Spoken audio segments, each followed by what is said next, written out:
Hi guys, my name is Mohsin and welcome to the marine man. आज की इस वीडियो में मर्चेंट नेवी में शिपिंग कंपनीज के बारे में रहने वाली है। इस वीडियो में हम ship management company and ownership shipping company के बारे में बात करने वाले हैं। वो क्या होता है, उनके बीच का डिफरेंस क्या है और पूरा एनालिसिस हम इसी वीडियो में करने वाले हैं। तो वीडियो को लाइक नहीं किया तो जल्दी से लाइक करें और अपने दोस्तों के साथ शेयर करें। चैनल पर नए हो तो जल्दी से सब्सक्राइब करके नोटिफिकेशन बेल आइकन भी दबा दे। Let's start. तो सबसे पहले बात करते हैं बेसिक डेफिनेशन के ऊपर।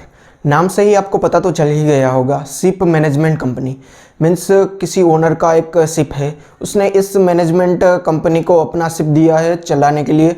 एग्रीमेंट के हिसाब से 2 साल 3 साल 5 साल वो डिपेंड करता है ओनर के ऊपर, ठीक है। तो वो शिप मैनेजमेंट कंपनी वो शिप चलाएगी और पूरा खर्चा और सब कुछ वही उठाएगी। उसके बदले में जो भी प्रॉफिट होगा उसका कुछ एक परसेंटेज ओनर को मिलेगा। शिप मैनेजमेंट कंपनी में जो भी शिप होती है वो शिप की पूरी रिस्पॉन्सिबिलिटी शिप मैनेजमेंट कंपनी की हुई होती है। क्रू की हायरिंग, क्रू की सैलरी, क्रू का ट्रैवलिंग अलाउंस, फिर शिप की मशीनरी का मेंटेनेंस, फ्यूल का एक्सपेंस, फिर आता है इंश्योरेंस शिप का। वो सब कुछ शिप मैनेजमेंट कंपनी हैंडल करती है। ओनर को सिर्फ प्रॉफिट ही दिया जाता है। शिप मैनेजमेंट कंपनी की बात करें तो सबसे पहले आता है एंग्लो ईस्टर्न, जो कि बहुत ही अच्छी शिप मैनेजमेंट कंपनी है। उसके बाद आ गया एग्जीक्यूटिव शिप मैनेजमेंट। उसके बाद फ्लीट आ गया, फ्लीट मैनेजमेंट भी एक अच्छी शिपिंग कंपनी है। इसी तरह ओनरशिप शिप कंपनी को भी आपको आइडिया आ गया होगा कि जो ओनर होता है वो खुद अपनी कंपनी चलाता है, उसकी खुद की मैनेजमेंट टीम होती है और वो खुद अपनी शिप का और सब कुछ ख्याल रखता है और सारा एक्सपेंस उठाता है, ठीक है। ओनरशिप शिपिंग कंपनी की एग्जांपल की बात करूँ तो मर्स्क लाइन आ गया, जो कि बहुत ही अच्छी कंपनी है। उसके बाद आ गई शेवरॉन, उसके बाद टॉम शिपिंग। यहाँ तक तो आप सबको समझ में आ गया होगा। ये सब तो ठीक है, इतना कुछ इम्पोर्टेंट नहीं है। अब सबसे मेन चीज़ आती है कि सीफेयरर्स के ऊपर इनका क्या अफेक्ट होता है। सबसे पहले बात करते हैं सैलरी के ऊपर।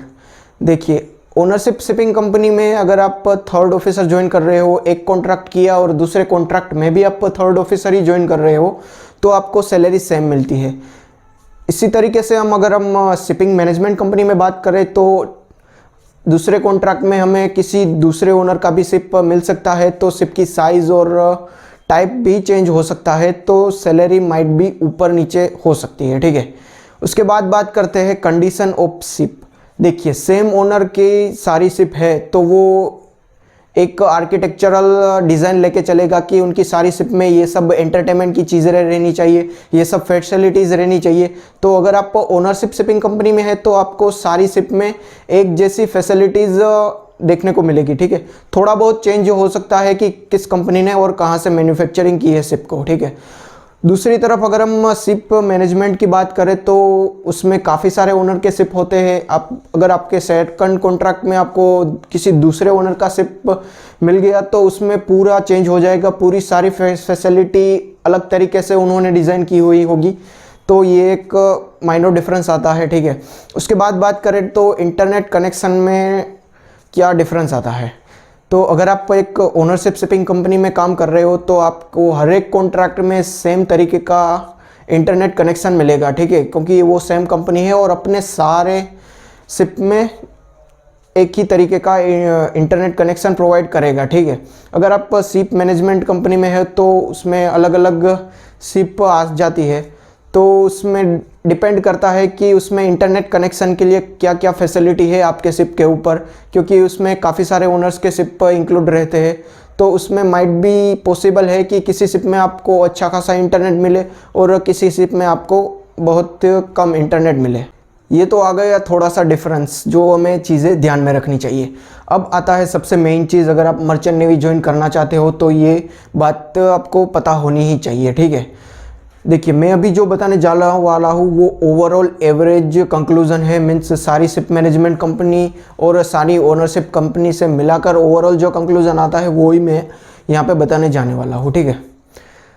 ओनरशिप शिपिंग कंपनीज अपने क्रू मेंबर्स को सैलरी स्ट्रक्चर और वेजेस अच्छा प्रोवाइड करती है as compare to ship management company, but promotion के चांसेस शिप मैनेजमेंट कंपनी में ज़्यादा होते हैं ओनरशिप शिपिंग कंपनीज के मुकाबले, ठीक है।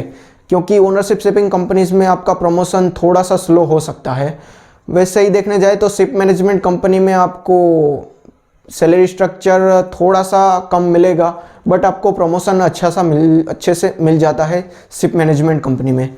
अगर दूसरी चीज़ की बात करें तो कोई भी एक शिप मैनेजमेंट कंपनी है उसमें number of type of ship पर रहते हैं। मीन्स अगर एंग्लो ईस्टर्न की ही बात कर ले तो उसमें कंटेनर शिप भी है, बल्क कैरियर्स भी है और गैस कैरियर्स जैसे शिप भी सारे शिप है।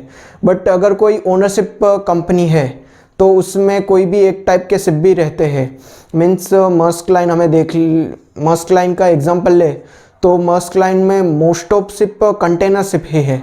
इसलिए अगर हमें कोई भी शिप पे स्विच करना है, कंटेनर टू बल्क में जाना है या फिर केमिकल टैंकर्स, तो फिर थोड़ा सा प्रॉब्लम आ सकती है अगर हम ओनरशिप कंपनी में है, क्योंकि हमें पूरी कंपनी ही चेंज करनी पड़ेगी। अगर हमारी कंपनी के पास उस टाइप के शिप नहीं है तो हमारा चांसेस बहुत ही कम है।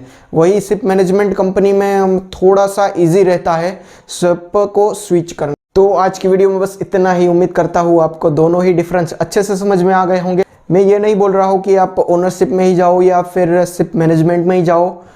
एक अच्छा फ्यूचर देख के जाओ और सारी डिटेल्स कंपनी के बारे में निकाल लो, उसके बाद वो कंपनी ज्वाइन करो, ठीक है। अगर आप ETO बनना चाहते हो, मर्चेंट नेवी में एज इलेक्ट्रिकल ऑफिसर बनना चाहते हो, तो मेरी चैनल पे 0 to 100 सारी इन्फॉर्मेशन के रिलेटेड आपको वीडियो मिल जाएगी। तो जाके देख ले, वो उसकी लिंक मैं नीचे डिस्क्रिप्शन में या फिर ऊपर आई बटन में आपको मिल जाएगी, ठीक है। वीडियो को लाइक नहीं किया तो जल्दी से लाइक करें और अपने दोस्तों के साथ जल्दी से शेयर कर दे। और कोई मर्चेंट नेवी के रिलेटेड डाउट है तो आप नीचे कमेंट भी कर सकते हैं या फिर मेरे इंस्टाग्राम पे जाके डायरेक्ट DM भी कर सकते हैं। उसका लिंक नीचे डिस्क्रिप्शन में या फिर ऊपर आपको स्क्रीन के ऊपर भी दिखाई दे रहा होगा। अगर आपने अभी तक सब्सक्राइब नहीं किया तो जल्दी से वो लाल वाला बटन दबा के सब्सक्राइब करें और नोटिफिकेशन बेल आइकन भी दबा दें। काफ़ी सारी इंटरेस्टिंग मर्चेंट नेवी के रिलेटेड वीडियोस आने वाली है, तो आप मिस ना करें, ठीक है। Thank you very much.